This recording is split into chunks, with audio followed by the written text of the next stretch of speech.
تو روشن دلائل پیغمبر لے کے آئے.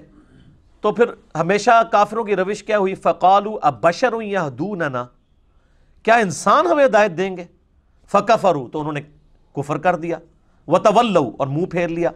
وَاسْتَغْنَى اللَّهُ، تو اللہ بھی بے نیاز ہے. پھر دفع ہوتے ہیں تو دفع ہو جائیں.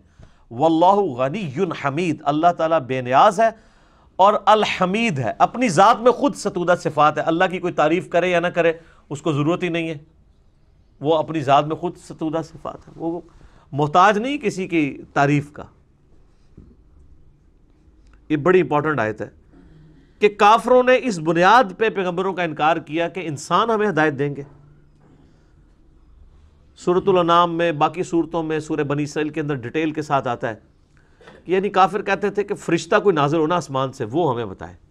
پھر اللہ تعالیٰ نے سورہ بنی اسرائیل میں فرمایا کہ اگر زمین کے اوپر فرشتے آباد ہوتے تو اللہ تعالیٰ فرشتوں میں کوئی پیغمبر بناتا. اب انسان ہے تو انسانوں میں سے پیغمبر آئے گا. اور میں آپ کو وثوق سے کہتا ہوں، اگر کوئی فرشتہ پیغمبر بن کے آتا نا تو انہوں نے کہنا تھا یہ فرشتے کے پیغمبر ہونے کا ہمیں کیا فائدہ ہے؟ اس کو کیا پتا کہ جب غم ہوتا ہے تو آنکھوں میں آنسو کیا آتے ہیں، جب بھوک لگی ہوئی ہو تو انسان اپنا دین کیوں چھوڑ دیتا ہے؟ اس کو تو بھوک بھی نہیں لگتی. وہی گل آٹا گوندنے ہلدی کیوں ہے؟ یعنی لیم ایکسکیوز ہی تو بندہ ڈیوائز کر دیتا ہے نا. آٹا گوندنے کے لیے ہلنا تو پڑے گا نا. تو آئیڈیل تو ماڈل یہی تھا کہ انسان ہی رول ماڈل بنتے، اسی لیے انسانوں میں اللہ تعالیٰ نے پیغمبروں کو بھیجا. تو اللہ تعالیٰ فرماتا ہے یہ ان کا ایک بہانہ ہوتا تھا کہ ایک انسان ہے یہ ہمیں ہدایت دے گا. فَكَفَرُوا، تو انکار کر دیتے تھے. اس سے یہ بات پتہ چلی کہ اتنی بات تو کافروں کو بھی سمجھ تھی کہ پیغمبر انسان ہے، جو آج ہمیں مسلمانوں کو سمجھانی پڑتی ہے. حالانکہ اس آیت کے جواب میں یہ ہونا چاہیے تھا کہ اللہ تعالیٰ کہتا کہ کتنے پاگل تھے، ان کو نظر نہیں آتا تھا یہ تو فرشتے تھے جو پیغمبر تھے، انسان تو ہے ہی نہیں تھے. لیکن اللہ نے ان کی بات کو انڈورس کیا ہے کہ یہ ان کا دعویٰ تو صحیح ہے کہ انسان آئے ہیں، لیکن اس کی ریزن سورہ بنی اسرائیل میں بتائی، اس لیے کہ زمین پہ انسان آباد ہیں، اس لیے انسانوں میں سے پیغمبر آئے گا. اور اس میں الفاظ ہیں اگر فرشتے آباد ہوتے تو فرشتوں میں پیغمبر آتا. اسی آیت کے کانٹیکسٹ میں نے 4 لیکچر صرف یہاں پہ قرآن کلاس کے دیے تھے. مسئلہ 131 ABCD، کرامات، معجزات، استدراج، علوین کے اوپر، وہ انہی آیات کے کانٹیکسٹ میں تھا. اور اس میں میں نے یہ نور بشر والا مسئلہ اور یہ سارے مسئلے بیان کیے تھے. اچھا، یہ تصویر کا ایک رخ ہے کہ کافر اس لیے انکار کرتے تھے کہ یہ تو ہماری طرح کا انسان ہے، یہ ہمیں کیسے ہدایت دے گا. اور اس تصویر کا ایک دوسرا رخ ہے کہ مسلمان جو کہ پیغمبروں کے ماننے والے ہیں، انہوں نے بھی پھر بشریت کا انکار کر دیا. انہوں نے کہا اس نے تو ہمیں ہدایت دی ہے، یہ تو اللہ کا بڑا پہنچا ہوا ہے، یہ انسان کیسے ہو سکتا ہے؟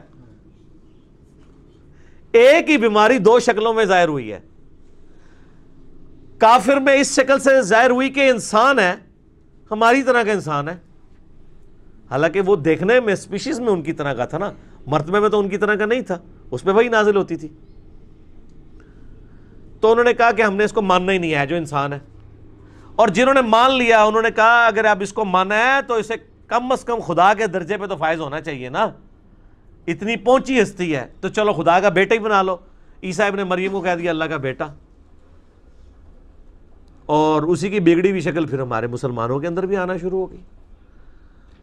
اور انہوں نے کہا کہ بھئی نبی علیہ السلام انسان تو خاکی مخلوق ہے، نبی کو اگر ہم انسان مان لیں گے تو نبی کی توہین ہو جائے گی، تو نبی کو نور ماننا چاہیے. حالانکہ ان کو پتہ ہی نہیں ہے کہ انسان جو ہے وہ فرشتے سے بھی افضل ہے. نبی علیہ السلام کی افضلیت نور ہونے میں نہیں ہے، بشر ہونے میں ہے. قرآن پاک میں اللہ تعالیٰ فرماتا ہے نا سورہ حجر کے اندر کہ انسانوں کو ہم نے مٹی سے پیدا کیا اور جنات کو آگ کے ساتھ پیدا کیا. اسی کانٹیکسٹ میں صحیح مسلم میں ایک حدیث ہے کہ اللہ تعالیٰ نے جنوں کو آگ سے، انسانوں کو مٹی سے اور فرشتوں کو نور سے پیدا کیا. تو اب انسان جو ہے اگر وہ اللہ کا تابع فرمان ہو تو فرشتے سے افضل ہے. تو انسان کی خوبی انسانیت میں نہ کہ فرشتہ ہونے میں. ہاں بشرطے کہ تابع فرمان ہو. ہے فرشتے سے بہتر انسان بننا، مگر اس میں لگتی ہے محنت زیادہ. بلکہ میں تو اکثر کہتا ہوں کہ انسان کے پاس تو وہ دولت ہے جو حضرت جبرائیل علیہ السلام کے پاس بھی نہیں ہے. جبرائیل علیہ السلام نے اگر اللہ کو مانا ہے نا تو اس لیے کہ ان میں انکار کی گنجائش ہی کوئی نہیں ہے. ان کے پاس ماننے کے سوا کوئی چارہ تھا؟ قرآن پاک میں ہے کہ فرشتے تو اللہ کی حکم عدولی کر ہی نہیں سکتے. مزہ تو تب یہ ہے کہ آپ کے پاس اختیار بھی ہو انکار کرنے کا، تب بھی آپ اللہ کو مانیں. اور یہ وہ دولت ہے جو انسان کے پاس ہے، جو جبرائیل کے پاس بھی نہیں ہے. آپ مجھے بتائیں، ایک وہ شخص جس کے پاس یہ اختیار تھا کہ چاہتا تو خدا کو مانتا، چاہے انکار کر دیتا، لیکن پھر بھی اس نے اپنی ساری دنیاوی سرکمسٹانسز میں، ساری تکالیف کے باوجود اس نے اپنا تعلق خدا کے ساتھ مضبوط رکھا. یہ بڑا کارنامہ ہے، یا یہ بڑا کارنامہ ہے کہ کسی کے پاس اللہ کو انکار کرنے کی گنجائش ہی نہیں تھی اور وہ اللہ کے ساتھ جڑا رہا. ظاہر ہے کہ انسان کے پاس جو دولت ہے، جو آپ کے پاس ول کی پاور ہے کہ آپ چوائس کر سکتے ہیں، یہ بہت بڑی دولت ہے. تو مسلمانوں نے کہا کہ نہیں، یہ اوپر کرو جی.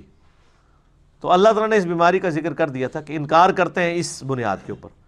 تو اس سے یہ بات پتہ چلی کہ کافروں نے پیغمبروں کا انکار کیا ان کی بشریت کی وجہ سے، اور مسلمانوں نے پیغمبروں کی بشریت کا انکار کیا ان کے پیغمبر ہونے کی وجہ سے. دیکھا، ایک ہی بیماری کی دو شکلیں. اچھا، آدھی بات کافروں کی صحیح تھی، آدھی بات مسلمانوں کی صحیح.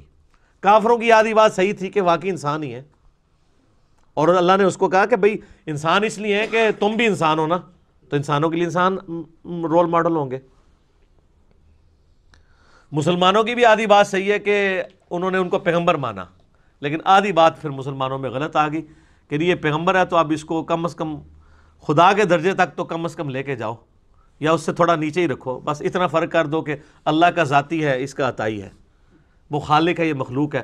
باقی تو وہ جو احمد بریلوی صاحب کا بھی شعر ہے نا، نہیں محبوب و محب میں تیرا میرا، وہ کہتے ہیں بھئی محبوب اور محب کا معاملہ ہے، اس میں تیرا میرا کوئی نہیں، جو کچھ اللہ کا ہے اسی کا مالک نبی علیہ السلام بھی ہے.